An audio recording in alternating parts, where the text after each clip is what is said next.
ان 26 آیات جہاد کا تذکرہ چل رہا تھا جن پر اعتراض کیا گیا. 3 آیتوں کا خلاصہ پیش کیا گیا. ابھی اپنے سامنے 4تھی آیت ہے اور یہ آیت سورہ مائدہ کی آیت نمبر 35 ہے.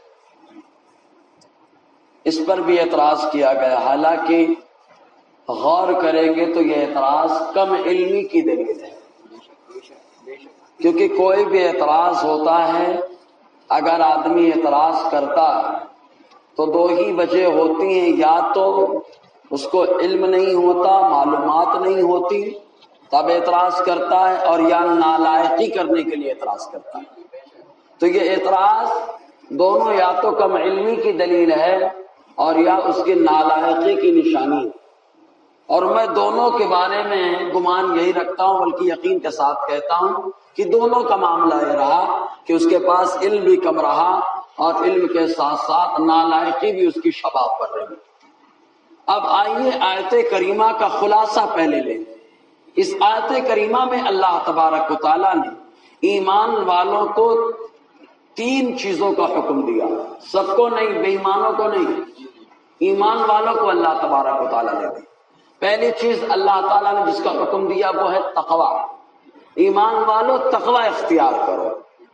اب ظاہر سی بات ہے تقوی اختیار کرتے کرتے آدمی اپنے آپ کو بہت کچھ سمجھنے لگتا ہے، اتنا سمجھتا ہے کہتا ہے اب ہم کو کسی کی ضرورت نہیں ہے، ہم کو کسی کی ضرورت نہیں ہے، نہ ہم کو کسی ولی کی ضرورت ہے معاذ اللہ. اور معاذ اللہ گستاخی کرتا ہوا پہنچ جاتا ہے نبی کی بارگاہ تک کہ ہم تو ڈائریکٹ اللہ کی بارگاہ تک پہنچ سکتے ہیں. تو اللہ تعالیٰ نے ارشاد فرمایا کہ تقوی اختیار کرو اور اپنے آپ کو اتنا متقی پرہیزگار مت سمجھ بیٹھو کہ تم ڈائریکٹ بارگاہ خدا بندی میں آؤ، بلکہ جب بھی ضرورت پڑ جائے وابتغوا الیہ الوسیلہ، رب تک پہنچنے کے لیے وسیلہ تلاش کرو. سبحان اللہ. اب ظاہر سی بات ہے وسیلہ تلاش کر لینا، قرب تلاش کر لینا. اور اس کے بعد اللہ تبارک و تعالیٰ نے تیسری چیز جس کا حکم دیا وہ ہے تن من دھن، ہر چیز سے اللہ کی راہ میں جہاد کرتے رہنا. ان 3 چیزوں کا حکم اللہ تبارک و تعالیٰ نے دیا. اب آئیے ایک ایک لفظ کی وضاحت کرتا چلوں، معاملہ کلیئر ہو جائے گا. اللہ تعالیٰ قرآن مقدس سے فرماتا ہے یا ایھا الذین آمنوا، اے وہ لوگ جو ایمان لائے. سبحان اللہ. سبحان اللہ. اللہ تبارک و تعالیٰ نے صحابہ کی عظمت کو بتا دیا. اے صحابہ تم ایمان لائے، میرا خطاب بھی تم ہی سے ہو رہا ہے. سبحان اللہ. وہ لوگ جو ایمان لائے، صحابہ، کیونکہ ان کے دور میں قرآن نازل ہو رہا تھا، ورنہ قرآن تو قیامت تک جتنے لوگ ایمان لائے ہیں قرآن سب سے خطاب کر رہا ہے. اے ایمان والو، اے وہ لوگ جو ایمان لائے، اتقوا اللہ، اللہ سے ڈرو. اب کوئی آدمی ایمان لانے کے بعد سوچے عمل کی کیا ضرورت ہے. جیسے کوئی آدمی گھر بنانا چاہے، پہیا بھر دے یا بولے ہم عمارت اٹھا کے کیا کریں گے، تو ایسا نہیں ہے. عمارت اٹھائیے تبھی پہیا کام کا. ایسے ہی درخت لگا دیا، خالی درخت شاخیں تو ہیں لیکن پتیاں نہیں ہیں اس کے اندر، پھل نہیں ہے اس کے اندر، تو وہ درخت کس کام کا. تو پہیا بھرنے کے بعد عمارت اٹھانا ضروری ہے. درخت آ جائے تو پتے اور پھل بھی آ جائیں تو بہتر ہے. اسی انداز میں ایمان لانے کے بعد اور پتے اور پھل آئیں گے تو وہ تقوی کا پھل ہوگا، عمل کے پتے ہوں گے. تو اللہ تبارک و تعالیٰ نے انہی کا ذہن دیا، اتقوا اللہ، اللہ سے ڈرو، تقوی اختیار. ایک چیز اور بتا دیں، جو اللہ کا ولی ہوتا ہے وہ متقی ہی ہوتا ہے. بے شک بے شک. اللہ نے فرماتا ان اولیاء للمتقون، اللہ کا ولی صرف متقی ہوتا ہے. لیکن اکثر لوگ نہیں جانتے. اکثر لوگ، قرآن میں اللہ فرماتا ہے اکثر لوگ نہیں جانتے. جس کو چاہتے ہیں اس کو بنا دیتے ہیں ولی، جس کو چاہتے ہیں اس کو بنا دیتے ہیں ولی. اللہ فرماتا ہے ولی صرف متقی ہوتا ہے، لیکن اکثر لوگ نہیں جانتے. پھر مزید یہ کہ متقی ضروری نہیں کہ ہر متقی پرہیزگار اللہ کا ولی ہو. متقی پرہیزگار ہو اللہ کا ولی ہو ضروری نہیں ہے. ہاں تقوی اختیار کرے، اللہ تعالیٰ کا کرم ہو جائے، ولایت عطا فرمائے. لیکن اتنی بار ہر متقی ولی ہو ضروری نہیں ہے، لیکن ہر ولی متقی پرہیزگار ہوتا ہے. بے شک. پھر آپ کہیں گے حضرات یہ تو صابر پاک متقی پرہیزگار کے لیے نماز پڑھنا فرض ہے نا، 5 ٹائم کی نمازیں فرض ہیں، رمضان کے روزے فرض ہیں. ایسا کوئی ولی نہیں جو روزہ نہیں رکھتا، ایسا کوئی ولی نہیں جو نماز نہیں پڑھتا۔ جو 12 سال کے جب صابر پاک کھڑے رہے تو نماز کب پڑھی؟ نماز کب پڑھی؟ متقی پرہیزگار کے نماز پڑھنا شرط ہے۔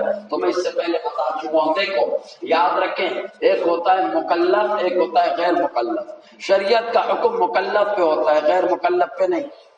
چھوٹا بچہ ہے، ہم اس کو کہیں کہ روزہ نہیں رکھتا، حالانکہ 5 سال کا ہے، تو یہ ہماری بے وقوفی ہے، کیونکہ روزہ اس کے اوپر فرض ہی نہیں ہوا، وہ غیر مکلف ہے۔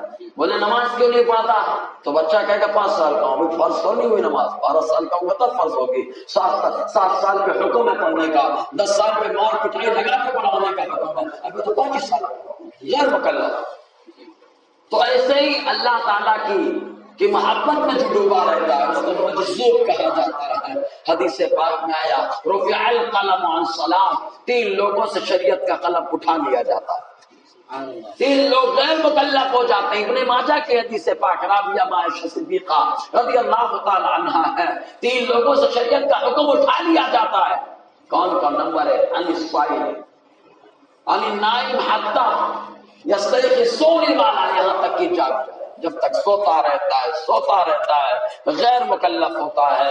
نمبر 2 عن الصبی حتی یحتلم، بچہ یہاں تک کہ بالغ ہو جائے۔ نمبر 3 المجنون حتی یفیق، مجنون یہاں تک کہ ہوش میں آ جائے۔ تو کہا جو دنیا کی محبت میں باولا ہو، دیوانہ ہو، اس کو مجنون کہا جاتا ہے، اور جو اللہ کی محبت میں دیوانہ ہو جائے اس دیوانے کو مجنون نہیں کہا جاتا، اس دیوانے کو مجذوب کہا جاتا ہے۔ مجذوب تو غیر مکلف ہوتا ہے، اسی لیے مفتی اعظمی ہند علیہ رحمہ فرماتے ہیں مجذوب کی سنگت سے فائدہ کم نقصان زیادہ ہوتا ہے، کیونکہ جو وہ کرتا ہے اس کے لیے جائز ہوتا ہے، ہم اس کی نقل میں کرتے تو نقصان ہو جاتا ہے۔ تو 12 سال والا معاملہ کلیئر ہوا، وارث پاک کا احرام کا کپڑا باندھ کر کے گھومنا کلیئر ہوا، یہ سدراز بندہ نواز علیہ رحمہ کے بڑے بڑے بال رکھنا کلیئر ہو گیا، کیونکہ یہ مجذوب ہے۔ مجذوب جو کرتا ہے اس پر شریعت کا حکم نہیں لگا کرتا ہے، اور لیکن دوسرا آدمی جو ہوتا ہے اس پر شریعت کا حکم لگتا ہے۔ سمجھ رہے کہ نہیں آپ؟ تو اللہ تعالیٰ فرماتا ہے اے ایمان والو اتقوا اللہ، اللہ سے ڈرو، تقوی اختیار کرو۔ اب تقوی کیا، اس سے پہلے بھی میں بتا چکا ہوں، تقوی 7 چیزوں سے بچنے کا نام ہے۔ بڑے گناہ، کفر سے بچے، ہمارے یہاں کفر کرے بیٹھے متقی پرہیزگار بنے بیٹھے، سمجھے کہ نہیں؟ تو کہیں ٹیکا لگا کے گھوم رہے ہیں، اب تو جہاں دیکھو تو کرونا کا دور ہے، جس کو دیکھو جلائے بیٹھا، سمجھ رہے کہ نہیں؟ تو کفر سے بچنا۔ نمبر 2 شرک سے بچنا، شرک سے بچنا۔ نمبر 3 بڑے بڑے گناہوں سے بچنا، گناہ کبیرہ سے بچنا، چوری چماری جو یہ سب بڑے گناہ میں شامل ہے۔ نمبر 4 چھوٹے گناہ سے بچنا، یہ 4 تو ہی ہیں، 3 ترقی درجات کے لیے ہیں۔ شبہات سے بچنا، شبہ ہو جائے حلال ہے کہ حرام ہے تو وہاں پہ بچنا۔ خواہشات سے بچنا، لغزشات سے بچنا۔ ان 7 چیزوں سے جب آدمی بچتا ہے تب جا کر کے وہ متقی پرہیزگار کہلاتا ہے۔ تو اللہ سے ڈرو، وابتغوا الیہ الوسیلہ، ڈرتے رہو، جب تقوی اختیار کرو گے متقی ہو جاؤ گے۔ تو آدمی کبھی کبھی انا میں آتا ہے نا، میں تو یہ ہو گیا، میں تو وہ ہو گیا، مجھے کس کی ضرورت؟ تو رب فرماتے ہیں وابتغوا الیہ الوسیلہ، رب تک پہنچنے کے لیے وسیلہ تلاش کرو۔ سبحان اللہ۔ اب وسیلہ کیا ہے؟ وصل سے، سلام سے مسئلہ ہے تو مانا ملنا، اور سین سے مسئلہ ہے تو قریب ہونا۔ تو وسیلہ ہر وہ چیز جو اللہ سے قریب کر دے، سبحان اللہ، ہر وہ چیز جو اللہ سے قریب کر دے اس کو کہتے ہیں وسیلہ۔ دیکھو آپ، عام کتا ہے، عام کتا ایسا کتا ہے کہ رحمت کے فرشتے نہیں آتے، لیکن ایک وسیلہ لگتا ہے کہ کتا بھی بابا عظمت والا ہوتا ہے۔ کہا صحابہ کا آپ کا کتا، سبحان اللہ، ولیوں کا وسیلہ لگ گیا، کتے کو مقام مل گیا۔ سمجھ رہے کہ نہیں؟ جانور ہے، جانور ہی رہے گا، لیکن اگر دعائیں صالح سے پیدا ہو جائے تو اللہ اسے مقرب بنا دیتا ہے۔ سمجھ رہے نا؟ ذریعہ لگ جا رہا ہے، ذریعہ، وسیلہ والے تو ذریعہ، ان کے ذریعے سے۔ آپ دیکھیں حضرت موسیٰ علیہ السلام، تلخیص علیہ السلام کا گزر ایک بستی سے ہو رہا ہے، اس بستی والے سے کہا کہ ہم لوگوں کو مہمان بنا لو، بستی والوں نے مہمان بنانے سے انکار کر دیا۔ گزر ہو رہا ہے اور ایک دیوار گرنے والی ہے، حضرت خضر علیہ السلام نے اس دیوار کو روک دیا۔ موسیٰ علیہ السلام نے فرمایا آپ جو ہے کھانا بھی مانگ سکتے تھے، یہاں رہنے کے لیے بھی بول سکتے تھے، لیکن ان لوگوں نے مہمان نوازی سے انکار کر دیا اور آپ ان کے لیے دیوار سامان لے۔ تو حضرت خضر علیہ السلام نے کہا کہ معاملہ یہ کہ تھوڑے چھوٹے بچوں کا ہے اور ان دونوں کے والدین بڑے نیک اور پرہیزگار ہے، مطلب باپ کے ذریعے سے وسیلے سے ان کی دیوار کی حفاظت ہو رہی ہے، تو وسیلہ اور ذریعہ لگ جائے تو اللہ تبارک و تعالی حفاظت عطا فرماتا ہے۔ ماں باپ کا وسیلہ ہے تو بچوں کی دیوار کی حفاظت ہو رہی ہے۔ آپ ذرا دیکھیں ایک پتا میدان میں ہو، ہوائیں چلتی ہیں تو جدھر چاہتی ادھر اس پتے کو اڑا کے لے جاتی ہے، پتے کی کوئی اہمیت نہیں ہوتی ہے، لیکن اگر وہی پتا کسی پتھر کے نیچے آ جاتا ہے تو اب ہوا کی کیا مجال کی جو اسے اڑا لے، کیونکہ پتے کو وسیلہ مضبوط مل گیا ہے۔ تو ایسے ہی اللہ نے فرمایا عام انسان متقی بن جائے گا، شیطان کے حملے سے برباد ہو سکتا ہے تو کسی بڑے پہاڑ کے پاس آ جائے تاکہ یہ گمراہیت کی جو آندھی ہے، کفر و شرک کی جو آندھی ہے، ان آندھیوں سے وہ بندہ محفوظ ہو جائے۔ عالم کسی کے بارے میں فرماتے ہیں دل عبث خوف سے پتا سا اڑا جاتا ہے، پلہ ہلکا ہی سہی بھاری ہے بھروسہ تیرا۔ تو یہ وسیلے کا معاملہ ہے کہ بندہ ادھر ادھر کی ٹھوکر کھاتا ہے تو بڑا وسیلہ مل جاتا ہے، اللہ حفاظت عطا فرماتا ہے۔ آپ اور بہت ساری وسیلے کے تعلق سے حدیثیں بھی ہیں، لوگ کہتے ہیں کہ وسیلہ غلط ہے، حالانکہ مولوی اشرف علی تھانوی صاحب کی کتاب ہے الوسیلہ، کتابی کا نام کیا ہے؟ الوسیلہ۔ کتاب کا نام کیا ہے؟ الوسیلہ۔ الوسیلہ۔ اس کتاب کے اندر ابن تیمیہ قاضی شوکانی کی دھجیاں بندے نے خوب بڑھا، سوال ہے کہ نہیں؟ لوگ وسیلے کے پریشان ہیں، صاحب ذرا حکیم صاحب کیا کہتے ہیں الوسیلہ کے اندر پڑھو، ہمارے نہیں سنتے تو کم سے کم حکیم صاحب کی سنتے۔ ٹھیک ہے، کتاب کا نام کیا ہے؟ الوسیلہ۔ جی، اور ہمارے یہاں تو وسیلہ جگہ جگہ وسیلے کا ذہن دیا گیا۔ خود مسلم شریف کی حدیث پاک راوی حضرت ابو ہریرہ رضی اللہ تعالیٰ عنہ ہے، یہ فرماتے کہ حضور صلی اللہ علیہ وسلم نے ارشاد فرمایا جب اذان مؤذن کہے تو جیسے کہے تو ویسے جواب، ویسے ہی جواب، اس کے بعد میرے اوپر درود پاک پڑھو۔ سبحان اللہ۔ معلوم ابن ماجہ کی ایک حدیث ہے، آقا فرماتے ہیں لا صلاۃ لمن لم یصلی علیہ، اس کی نماز ہی نہیں جس نے میرے اوپر درود نہیں پڑھا۔ ابن ماجہ کی حدیث بتا رہا ہوں، یہ اور بات ہے کہ نفی کمال پہ اس کو محمول کرتے ہیں کہ اس کی نماز کے اندر نور نماز نہیں ہے، اس کی نماز کے اندر کمال نہیں ہے جس نے مصطفیٰ پہ درود نہیں پڑھا۔ ابن ماجہ کی حدیث بتا رہا ہوں پیارا۔ تو اس نے فرمایا اذان کا جواب دو، اس کے بعد میرے اوپر درود پڑھو، ثم صلوا للوسیلہ، پھر میرے لیے وسیلہ کی دعا کرو۔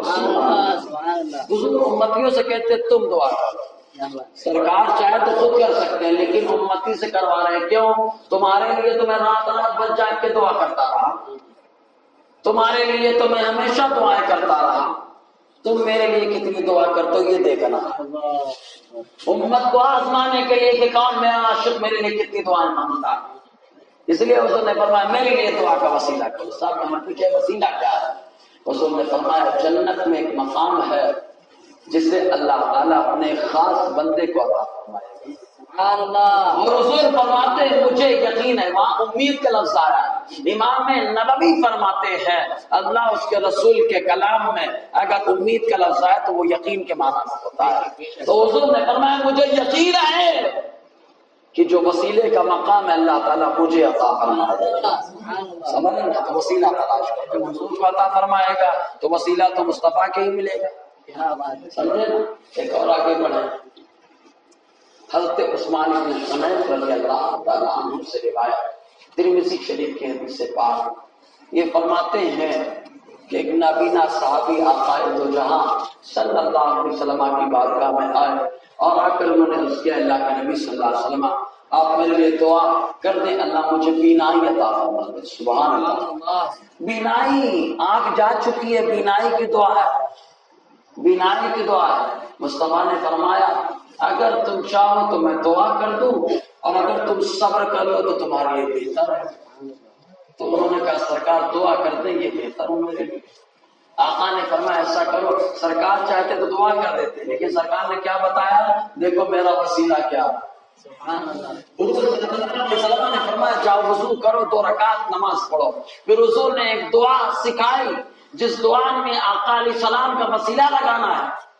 انہوں نے نماز پڑھی اور حضور کے وسیلے سے دعا کی۔ نماز پڑھ رہے تھے نابینا تھے، دعا کر رہے تھے نابینا تھے، دعا سے جب فارغ ہوئے اللہ نے بینائی عطا فرما، آنکھ کی روشنی عطا فرما دی۔ یہ ہے مصطفیٰ کا وسیلہ، یہ ہے مصطفیٰ کا وسیلہ جس کو اللہ تعالیٰ نے تلاشنے کا حکم عطا فرمایا۔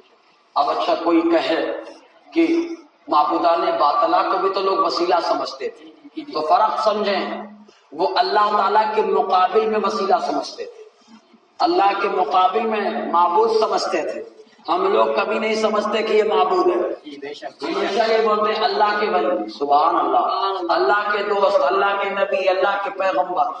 کبھی ہم اللہ کہتے ہی نہیں کہ یہ اللہ ہے، ماشاء اللہ۔ اور ایسے وسیلے کا تو حضور نے بھی حکم دیا، بخاری شریف کی حدیث ہے پاک، حضرت عمر فاروق رضی اللہ تعالی عنہ حضور کے چچا عباس کا وسیلہ لگا کے دعا کرتے۔ تو لوگوں نے کہا کہ دیکھو حضرت عمر نے بتایا کہ خالی ان کا وسیلہ ہوگا جو زندہ ہے، تو حضور کے چچا زندہ تھے لہٰذا ان کا وسیلہ۔ ہم کہیں گے پاگل، میرے نبی پردائی کا فرمایا، زور سے بولو نا یار۔ اگر کوئی کہے گا قبر میں تو ہیں، ہم کہیں گے موت حسی حقیقی، موت حسی تو آئی ہے، حقیقی نہیں آئی ہے، بخاری شریف کی حدیث، کبھی ضرورت پڑے گی تو انشاءاللہ گفتگو کریں گے وہاں، خبر رہے گی نہیں آپ۔ تو وسیلے کا ذہن بہت ساری حدیثوں میں دیا گیا، اور زیادہ سمجھنا ہے ہمارے یہاں تو بہت ساری کتابیں ہیں، لیکن ذرا حکیم صاحب کی کتاب الوسیلہ پڑھ لیں تو اللہ تعالیٰ فرماتا ہے اے ایمان والو تقوی اختیار کرو، وابتغوا الیہ الوسیلہ، اور اللہ تک پہنچنے کا وسیلہ تلاش کرو، وجاہدوا فی سبیلہ، اور اس کی راہ میں جہاد کرو۔ تو نالائق نے اسی لفظ کے پیش نظر اس آیت پر اعتراض کر دیا کہ دیکھو یہ جہاد ہے جس سے متاثر ہو کر مسلمان ہنگامہ کرتا ہے۔ بے پاگل کہیں کا، اگر مسلمان اس سے ہمیشہ ہنگامہ کرتا تو معاملہ کچھ کا کچھ ہوتا۔ مسلمان تو اپنی طرف سے شروع نہیں کرتا، اسلام نے تو ذہن دیا پہلے دعوت ایمان دو۔ ہمارا معاملہ ایسا نہیں کہ ایک کو بچانے کے لیے پورا ملک تباہ برباد کر دو، کیا بات ہے، کیا بات۔ معاملہ تو ایسا ہے بھی نہیں کہ ایک کو بچانے کے لیے پورا ملک تباہ و برباد کر دو۔ ہمارا معاملہ تو ایسا بھی نہیں ہے کہ ہم نے تباہ اور برباد کر دیا پورا ملک، کبھی اس کی وجہ سے ہنگامہ، کبھی اس کی وجہ سے ہنگامہ۔ یہاں جہاد کا معنی پہلے سمجھو، جہاد کا معنی کیا ہے؟ جہاد باب مفعلت سے ہے، اس کے کئی معنی ہوتے ہیں۔ ایک معنی ہوتا ہے آپس میں مل کر کوشش کرنا، مطلب متقی پرہیزگار بن جاؤ، وہ وسیلہ رب کی بارگاہ سے تلاش کرو، اور اپنے آپ کو اتنا مت بنا لو کہ کسی سے ملنا ملانا اور دین کا کام کرنا چھوڑ دو، نہیں، سب کو لے کر کے مل جل کر کے راہ خدا میں محنت اور مشقت کرتے رہو، کوششیں کرتے رہو، لوگوں کو سمجھاؤ، لوگوں کو بتاؤ کہ عبادت کے لائق وہ ہے جس نے ہمیں بنایا ہے، وہ لائق عبادت نہیں جسے ہم نے بنایا، وہ لائق عبادت نہیں جسے ہم نے بنایا، وہ لائق عبادت ہے جس نے ہم کو بنایا۔ سمجھ رہے کہ نہیں؟ آپس میں مل کر کوشش کریں۔ اب کوشش کرنا کبھی ہاتھ سے ہے، کوشش کرنا کبھی زبان سے ہے، کوشش کرنا کبھی کردار سے ہے، کوشش کرنا کبھی گفتار سے ہے، اور اگر بہت زیادہ پریشان کر لے تو کوشش کرنے کی ایک صورت کا ہتھیار سے بھی ہے۔ ڈاکوؤں سے اب جا کے بھڑنا ہے، کوئی آدمی ہمارے ملک پر آ کر کے حملہ کر دے، جیسے ماضی میں انگریزوں نے چوسنا شروع کیا تھا، تو اب انگریزوں کو پہلے ہم نے گفتار سے سمجھایا، زبان سے سمجھایا، پھر فتوے سے سمجھایا، جب نہ سمجھے تب علماء اہل سنت ایک جگہ جمع ہوئے اور بتا دیا کہ اب اللہ تعالیٰ کے حکم پہ عمل کرنا ہے، اب میدان کارزار گرم ہوگا، راہ خدا میں نکل کر اپنے دین اور اپنے ملک کو بچانے کے لیے جہاد کرنا ہے، سمجھے نا، یہ ہے کوشش، سمجھے نا۔ اب سمجھتے ہیں نہیں، بلا وجہ قرآن پہ اعتراض کرتے ہیں، یہ تو بڑی حیرانی کی بات ہے۔ اللہ تعالیٰ فرماتا ہے اس کی راہ میں جہاد کرو، اور جہاد کا مطلب اس سے پہلے بھی بتا چکا ہوں۔ ہمارے یہاں جیسے کوئی آدمی ہے، اس کا بدن خراب، کوئی حصہ بولتے ہیں ناسور ہو جاتا ہے، تو ڈاکٹر مشورہ دیتا ہے اس کو کاٹنا پڑے گا، تو کیا اس کو کاٹ کے پھینکنا آپ ڈاکٹر کو برا کہتے ہیں؟ نہیں، حالانکہ اس نے خون بھی بہایا، کاٹ بھی ڈالا، سب کچھ کر ڈالا۔ کیوں کہا اگر یہ رہے گا تو آدمی نہیں رہے گا۔ کبھی کبھی آدمی کو آپریشن ہوتا ہے، کاٹنا پڑتا ہے، خون بھی بہانا پڑتا ہے، کیوں؟ کیونکہ آپریشن نہیں کریں گے تو آدمی بچے گا۔ تو ایسے ہی معاشرے میں کچھ ناسور ہو جاتے ہیں، سوسائٹی میں کچھ ناسور ہو جاتے ہیں۔ اگر وہ ناسور رہیں گے تو سوسائٹی خراب ہو جائے گی، معاشرہ خراب ہو جائے گا۔ کچھ ملک میں ایسے ناسور زمین پہ پیدا ہو جاتے ہیں، وہ رہیں گے تو زمین کا ماحول خراب ہو جائے گا۔ تب ایسی صورت میں اللہ تبارک و تعالیٰ نے جن مسلمانوں کو ڈاکٹر بنایا ہے، ہماری زبان میں جنہیں مجاہد کہا جاتا ہے، وہ کھڑے ہوتے ہیں اور کہتے ہیں کہ آپریشن ضروری ہے، اگر آپریشن نہیں کرو گے تو معاشرہ خراب ہو جائے گا، سوسائٹی خراب ہو جائے گی، زمین کا ماحول خراب ہو جائے گا۔ یہاں پر جیسے ڈاکٹر کی تعریف ہوتی ہے ویسے یہاں پر بھی تعریف کرنا ضروری ہے، سمجھ رہے کہ نہیں؟ جی، اس کی مثال میں بتاتا ہوں۔ ہماری سرحد پر ہماری فوج ہماری حفاظت کر رہی ہے، کوئی آدمی ہمارے لیے ناسور بننے کی کوشش کرے تو ہماری فوج آپریشن کرتی ہے، سمجھ رہے کہ نہیں؟ تو یہ ہے جہاد کا، سمجھ رہے کہ نہیں آپ؟ جیسے کہ لنکا کا معاملہ آیا تو اس نے نالائقی کی، اور جب نالائقی کی تو آپریشن کیا، اور ایسا آپریشن کی دنیا ہمیشہ یاد رکھے گی۔ تو جیسے وہاں پر انگلی نہیں اٹھا سکتے، یہاں پہ کیسے اٹھا رہے ہیں؟ سمجھ رہے کہ نہیں؟ اگر سمجھ گئے تو بس سبحان اللہ بولے جی ماشاءاللہ۔ تو اللہ تعالیٰ فرماتا ہے اے ایمان والو، اللہ سے ڈرو، وسیلہ تلاش کرو، اس کی راہ میں کوششیں کرتے رہو، جہاد کرتے رہو۔ کیوں؟ فائدہ کیا ہوگا؟ لعلکم تفلحون، یقیناً اللہ تعالیٰ تمہیں کامیابی عطا فرمائے گا۔ یہ رہی سورہ مائدہ کی